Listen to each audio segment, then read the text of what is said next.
I'm with Marc Bailey, the CEO of the British Business and General Aviation Association. Marc, what is word on the street? How are the members of this community responding to what's happening at the moment?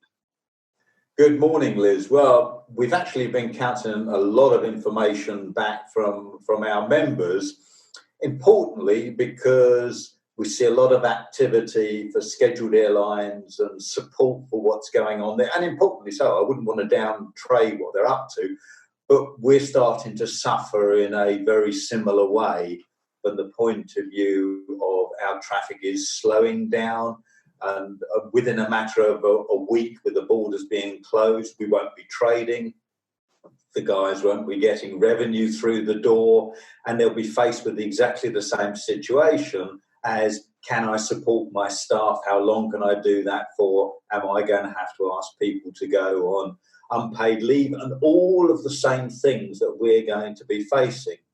So with that in mind, one of the things that I have been doing is making sure we've had really close contact with DFT.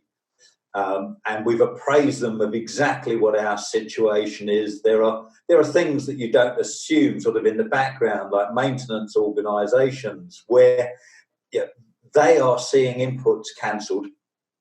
And therefore, they're going to be in the same position where they won't have lines of work. Possibly to explain that, when people aren't flying and you're not doing the flying hours, then clearly you don't want to waste the available capacity that you've got for when things fire up. So you don't put your aircraft in for maintenance when you would have done. And the other thing, being really brutal about it, people have got to look after their cash flow. So the last thing they can afford is to pay for maintenance inputs when actually they've just run out of money. So there's all of these things that you've got to share. The one thing I would say that DFT have been supportive. We're no further forward than airlines or many other industries are, in that we've got the package, we've got the links. We'll be sharing that information later again today with our members. But they are taking our inputs a little more seriously from the point of view of, here's the detailed information. We really will need to have something possibly a little bit more than what we've done so far in terms of the loan scheme and everything that's been offered by government. So we are probably slightly behind the curve to those who've shut their operations on the scheduled airlines, but we're heading in the same direction very rapidly. And obviously, too, you referenced the UK government has announced this emergency measures packages for small business and small businesses. Where do many of the members of the association fall under that? Would you clarify, you think that there could be some help out there available? I think from the point of view of what's directly available for them at the moment, that the loans that are being offered are there for any business effectively. But you've still got the dilemma of it's not a gift, it's a loan. And therefore all it's doing is pushing back an issue to make sure that you can carry on going. You still have to fund it at some time in the future. And it may help out cash flow in the interim, but the truth is you're still going to be in minus at the end of the year. So how will it help us? Well, no more than any other SME. We're not seeing particular help coming for aviation. I don't think we are different from many of the other small businesses, but it is no different to those other small businesses what we're being offered. Yeah, it's a hard time, and I think because here in Britain we're just at the beginning of the lockdown, the emergency measures, we're all in a bit of a state of unknown, entering the unknown anyway. Yeah. Please go ahead. An example. I've been getting contact from MDs of FBOs, and they're seeing different examples. They have examples over in Europe where there is potential help for wages for people that otherwise would have to be laid off. But we're not at that stage in the UK. because people haven't had to think it right the way through to that level of detail. Yeah, we are behind the curve relative to other countries because we're focusing on the real thing, which is how we stop the virus spreading. And all of this other stuff has to follow afterwards. So there's being a little pragmatic, but not for too long, because we have to do something for everybody. All I can say is DFT are thinking about it. If we share with them the examples that are happening in Europe, given, dare I mention it, and it's disappeared, Brexit, then we do not want to position ourselves to be weaker the other side of this as a consequence. So if our colleagues in Europe are supporting industries, then in truth we'd be silly not to, would be my position to share with the government. And I'd hope they'd see it the same way. And that's a very important point that you raise, and I'm glad you did. Thank you.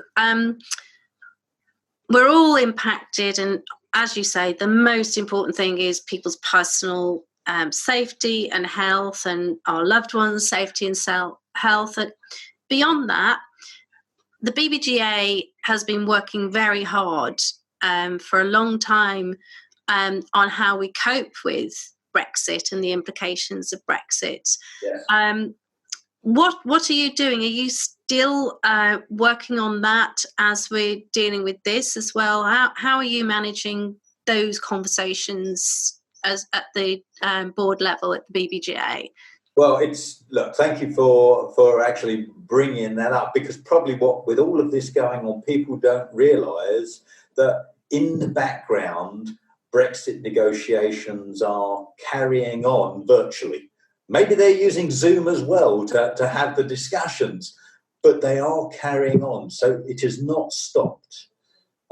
Importantly, we all saw the statement from the Secretary of State that says we will not be in EASA, the other side of this, after the 31st of December. We didn't talk about single European skies or with the taxation issues or anything like that, but the statement of being outside of EASA in itself can be quite profound. So we've taken the opportunity to discuss with DFT and say, you need to understand the impact that this has on our sector. Some of it will affect aviation in general, but you have to understand what's going on with our sector. They've welcomed us to make a response to them. So we've been working, funnily enough, we had a board meeting last week, and we've got a team of people working on creating a paper that is going to be submitted through to our colleagues in DFT to allow them to understand and share with the Brexit negotiation team exactly what it means to us.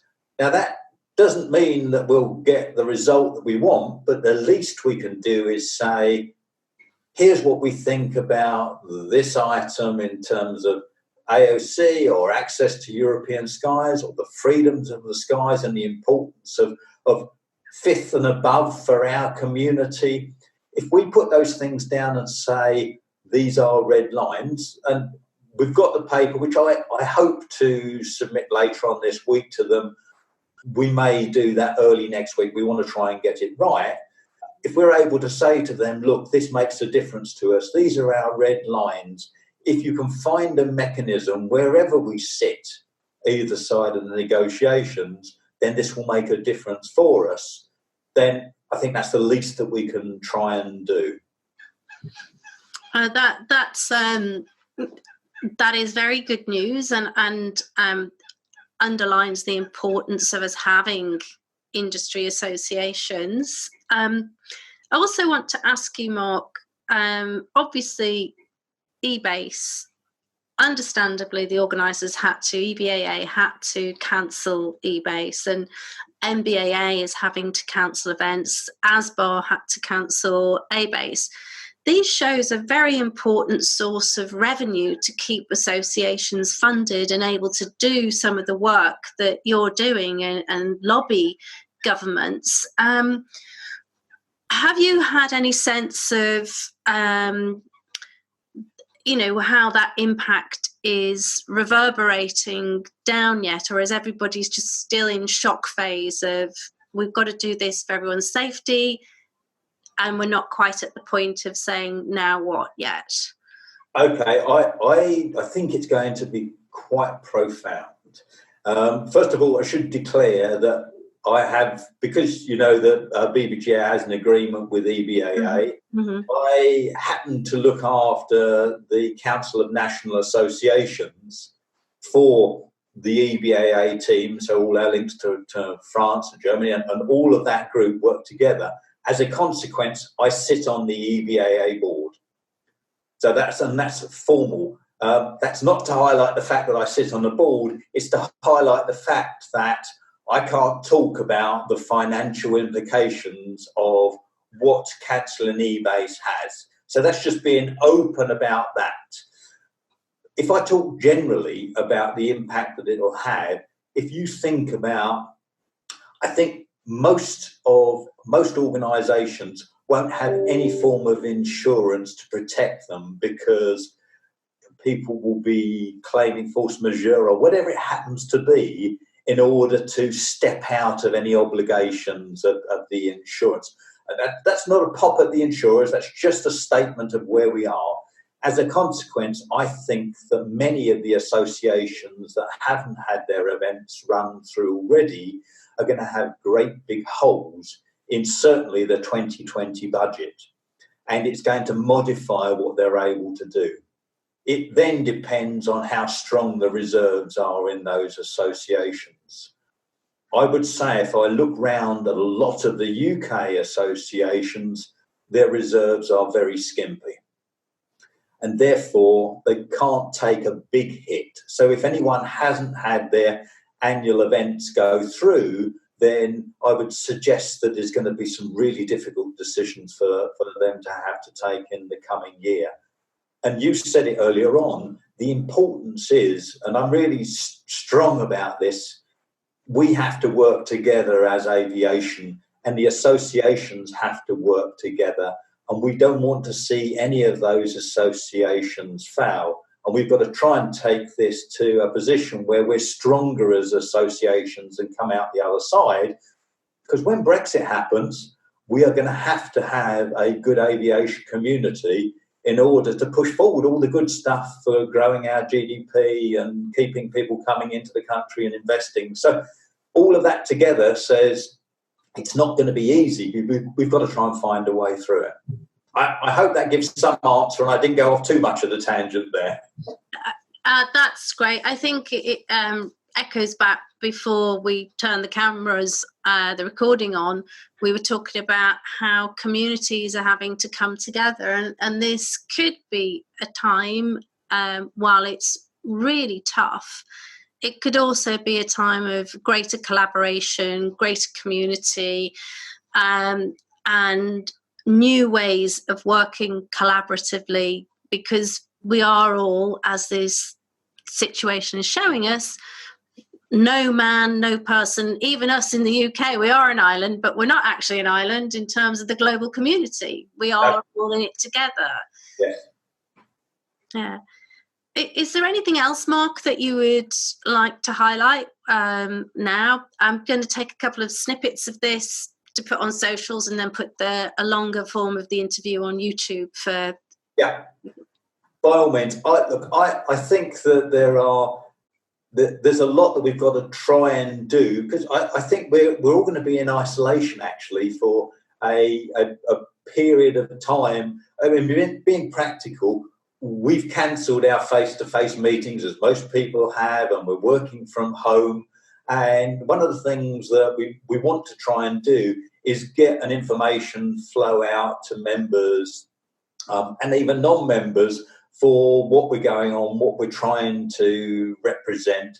And I think the use of technology like this and getting people comfortable with it this might actually be helpful to accelerate that.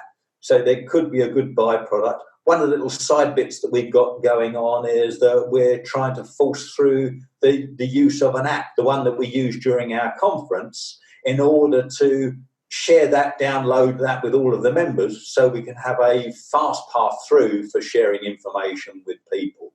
So in a way, there can be some nice things that could come out of what we've got going on here. Other than that, I think that there are other issues that, you know, when we do settle down, whether we're still able to work in a European context. You may know we obviously have our links with the BBGA. We have our associations established already for looking after different aspects called EcoGas, European Council of General Aviation Support, which sits in Europe and works with maintenance and with professional training organisations to try and represent a position into to EASA and to work together. Now, even if we're separated out and we do cut ourselves off from EASA, it's highly likely that we'll encourage government and regulators to mirror what's going on in order to make it easy for us to move our products globally around the world, be it individual components or aircraft. So if you consider we're doing that, it's still going to be important for us to have that voice in Europe and to work together with our European colleagues to stop people diverging. So we've got those things in place and we need to carry on working those. So it's juggling a whole lot of balls at the moment, which is going to keep us occupied. That's all we can say. Even if we're isolated, we're not that isolated.